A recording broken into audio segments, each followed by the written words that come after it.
Welcome back to my Aqua Soul Mono Soul Challenge series. In these runs, I played through Aqua Soul starting on a fresh save file up until the first duo fight, while using patch cards to keep one double soul active for the entirety of the run. Though the patch cards let me permanently use a double soul, it also gives me an annoying HP bug that drains my health down to just 1 HP pretty quickly. In addition, my folders are limited to offensive chips that fit the theme of a double soul. For example, I could only use sword chips in my Proto Soul run.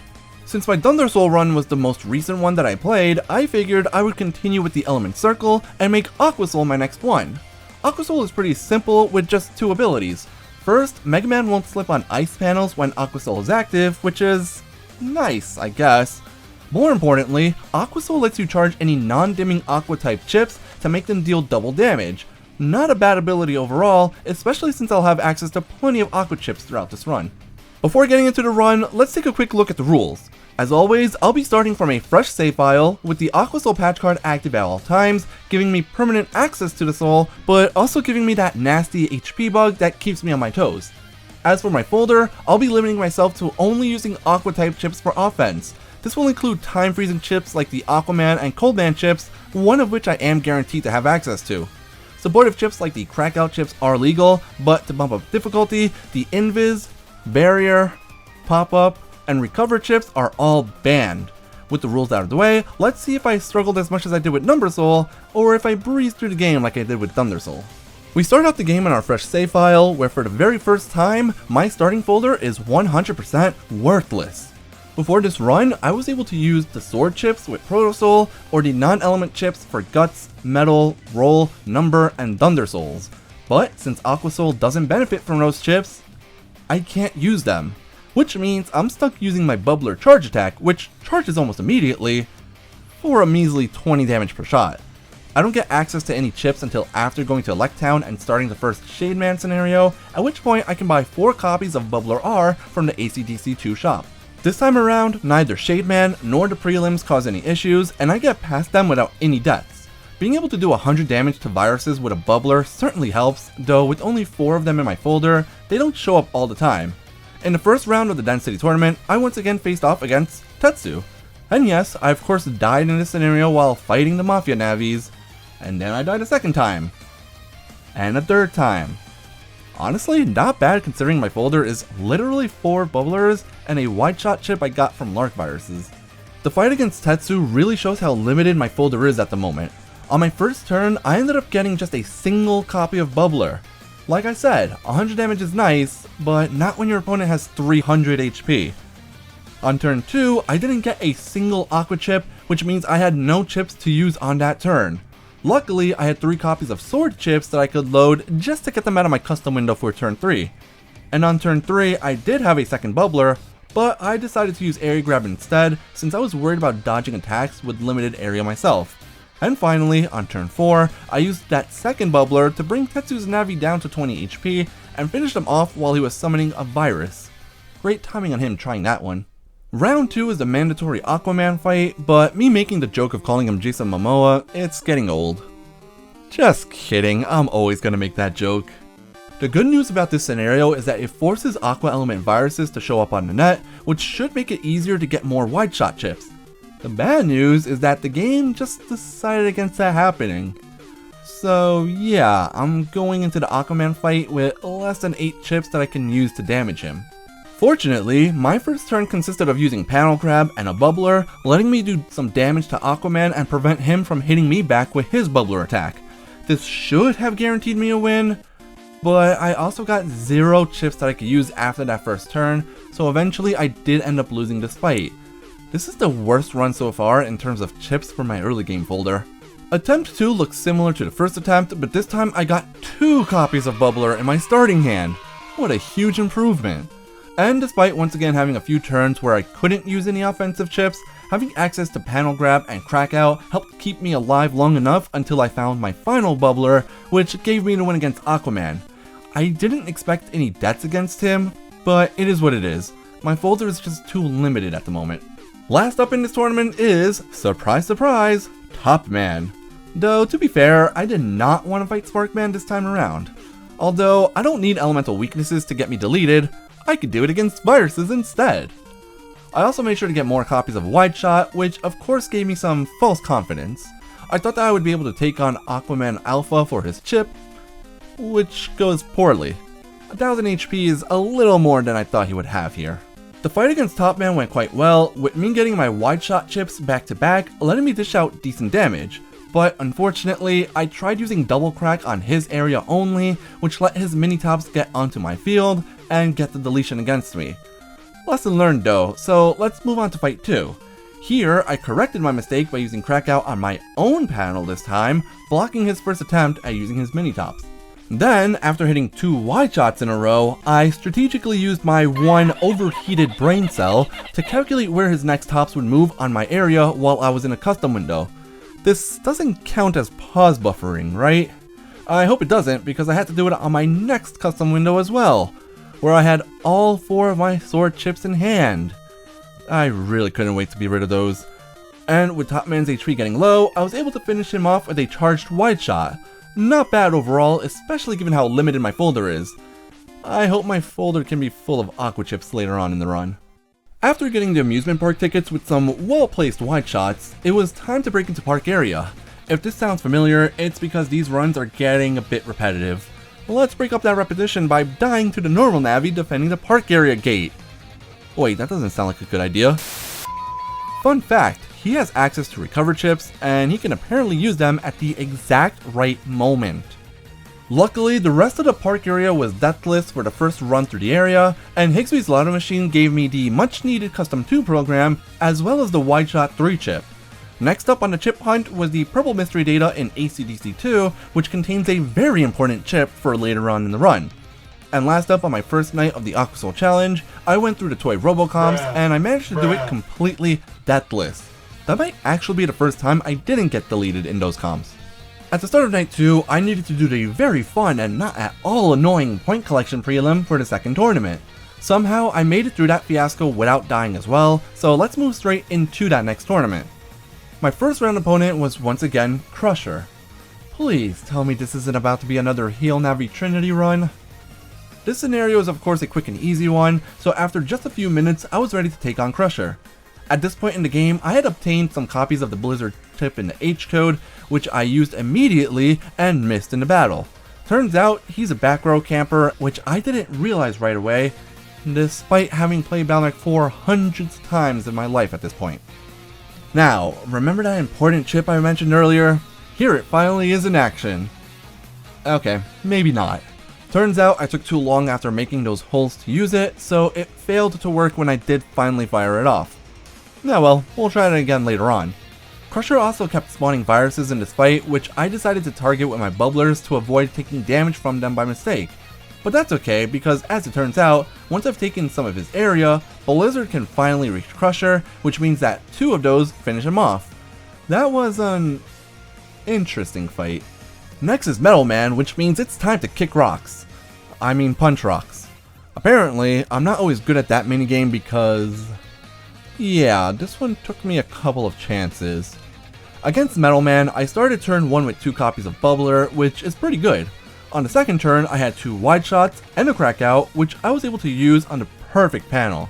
Because on turn 3, I once again got my Geyser chip, which I couldn't use because of Metal Man's gear blocking the space I needed to stand on to use it properly. This chip is bad luck so far. But over the next 2 turns, I was able to hit Metal Man with a Blizzard and a Wide Shot, giving me the win. Last up is Burnman, who I was hoping that I'd end up fighting from the start of this run, because, as might be obvious, this last round of fires is a visual representation of what I'm about to do to Burnman. Since Aqua Soul lets me charge my chips for double damage, and Burnman himself already takes double damage from Aqua attacks, I'm able to do quadruple damage to him, so it's naturally a quick and easy win. But wait. Oh no, I forgot to save the game and I accidentally reset it. Guess I'll just have to fight Burnman again. On attempt number 2, I did get brought down to 1 HP, but ended the fight with Wide Shot 3, and oh no, the game got reset again. Yeah, I was having a bit too much fun fighting Burnman, plus I was trying to pull off my big combo, so I fought him a few times. Fight 3 was the easiest one so far, with 3 bubblers on turn 1, followed by 3 Wide Shots on turn 2 to wash Burnman away. Fight 4 went, yeah, who am I kidding, it was clearly a win. And then in Fight 5, I finally pulled off the combo I was waiting for. Turn 1 double crack into Geyser, immediately ending the fight by doing 800 damage to Burnman. Yes, I was bullying him, but he deserves it. With Burnman completely obliterated 5 times in a row, I gained access to a few areas which could help me expand the number of chips I have access to. The first thing I did was go into the water comp, which is actually found in the water fountain of the Den Dome. Here, I was able to get wide shot in the D code to ensure that all 4 copies I have are in that code. You can also fight the level 2 Lark virus in this area, which means I actually have access to wide shot 2 in this run. I do end up getting those later on, but it was tough doing so without the collect program early on. In Netopia, I decided to gamble with the 10 chip trader, which could give me access to another copy of Guide. I just got it on my 3rd attempt. I didn't even need to use cloud save scumming to get it. After finishing the final tournament prelims, I figured the best way to finish off this run would be to collect all the chips I needed before taking on the final tournament, since I had access to every area I needed. And so I decided to first get the Sea Slider, after which I actually got a copy of Metagel from a Battle Mystery Data in Netopia area. Honestly, I forgot that was possible. The rest of Night 2 consisted of some Undernet runs in the hopes of getting Zennies and Bug Frags, and of course a few more deaths along the way, since these recent runs have proven that the Undernet is the most dangerous part of these runs. After giving up on the Undernet for the night, I spent the rest of Night 2 getting a second Wide Shot 3 and my 3rd copy of Geyser from Higsby's chip order system, and checking to see who my next tournament opponent would be, and it's Paulie. Son of a bitch! Go jump in the river, kid. Do the world a favor. So to start off Night 3, I figured I'd just get this scenario out of the way, knowing that I'd at least have access to full cuts from it, which will be helpful in my Alphabet Soup folder. However, I did decide to make another Undernet run during the scenario, which led me to Death 13 and Death 14. The rest of the scenario is unimportant, and I hate taking up my precious time discussing it, so let's move on to the fight against Jammer. As a brief summary of what happened in this fight, turn 1 Wide Shot, another Wide Shot, and Charge Attack. Turn 2 Metagel, and Triple Crack. Turn 3 Big Geyser Hit, and lastly, Turn 4 Wide Shot 3. A well-deserved decimation of Jammer. Next up is supposed to be Kendo Man, but like I said earlier, I figured collecting chips before finishing the tournament was the best option for the run. And so, the rest of Night 3 and all of Night 4 simply consisted of me getting the bug frags I needed to get the collect program, then collecting the rest of the chips I would need for the run. We'll ignore the deaths for now, since they're clearly all to random viruses for a while, and I'll focus on which chips I got instead. After finally getting collect, it was time to get those battle chips I was trying to get earlier. First, I returned to the water comp to get 4 copies of Wide Shot 2. Next up, I tried taking on Aquaman Alpha again. Naturally, I died to him 3 times total, giving me deaths 21, 22, and 23. We're almost up to Thunder Soul death numbers now, but eventually I managed to get the Aquaman chip as well. Then I started checking green mystery datas in Netopia area, which can give the Bubble V chip in the D code. This one is especially important since it gives me chip code synergy with those Wide Shot Ds I collected earlier in the run. Starting off Night 4, I decided to get the rest of my Bubble V chips that I needed for my folder. My next destination was once again Undernet 6, since I can fight El Emperor 2 viruses there. Defeating them lets me get the Element Ice chip, which comes in the H code alongside Blizzard. That's a convenient combo. With my Bubble V and Element Ice chips collected, my folder is officially complete for the run. The good news is that the folder is fully loaded with Aqua Element chips, giving me a lot of potential damage. But on the downside, most of the chips I have come in completely different codes, so a lack of fluidity is ironically the biggest weakness in my folder. For the rest of Night 4, I decided to take a break from playing Balnark 4 and did a Liberation mission in 5 instead, with the intent of doing the last 2 rounds of the Blue Moon tournament and the duel fight together as a finale. In that finale, I started by taking on Kendo Man, but with my folder fully complete, the fight was pretty simple. I got the Blizzard Element Ice combo on turn 1, which hit thanks to a counter from the Blizzard chip. Kendo Man is really easy to get counter hits on, and that combo took off 3/4 of his HP. On the following turn, 1 Bubble V brought him down to 40 HP total, so I was able to finish... Oh no, he's using training! And I sniped him during that attack for the win. I'm proud of that one. Last up for this final tournament was Junkman, and oh boy did I know that this one was gonna go poorly. I'm not good at fighting Junkman. Of course, before that, I need to take on virus fights where I'm confused at the start, and I end up dying to the first fight when a boomer's attack made me lose my chip. Otherwise, I had no more deaths until I got to Junkman himself. This is where the pain begins for me. I'm really bad at dodging both his junk that spawns and his screws. I usually depend on invis for this fight, but seeing as that chip is banned, yeah, I died quite a few times here. In fact, that's 28 to 31 were all to Junkman. So after dying just a few too many times, I decided to head onto the net to buy myself some HP memories before trying again. On my next attempt at battling Junkman, I finally died for the 32nd time. I thought the extra HP was supposed to help me. Fortunately, that is my last death to this pain in my butt, so I can't complain any more than this. This final fight shows off one of the annoying things about this battle, that being the fact that his junk that spawns in can also block your wide shots, so I have to be cautious about when I use them. But in the end, I managed to hit one of my wide shot 3s and a wide shot 2 to get Junkman below 200 HP. The first element ice I used at that point does nothing due to Junkman flashing, but thankfully he walks directly into the second one, giving me my final tournament win. That was a nail biter though. But do you know who's not a nail biter? That weak and pathetic Navi known as Laserman, who can't threaten me whatsoever after I get 2 Meta Gels against him on my first turn. I even managed to panel lock him by using triple crack once he's stuck in that back column, giving me a hilarious win over that loser. And then there's the Circle viruses in the final room, who deleted me twice because I'm bad at the video game most of the time. And finally, all that remains is to take on my Dark Soul and Duo with the Aquatic Alphabet Soup folder. My damage potential is high, but so are my chances of my folder giving me every chip code possible at once. The Dark Soul fight is quick and easy, as a Blizzard to Element Ice combo brings him to 1 HP, and a second Element Ice finishes him off. But now, it's time to face off against Duo.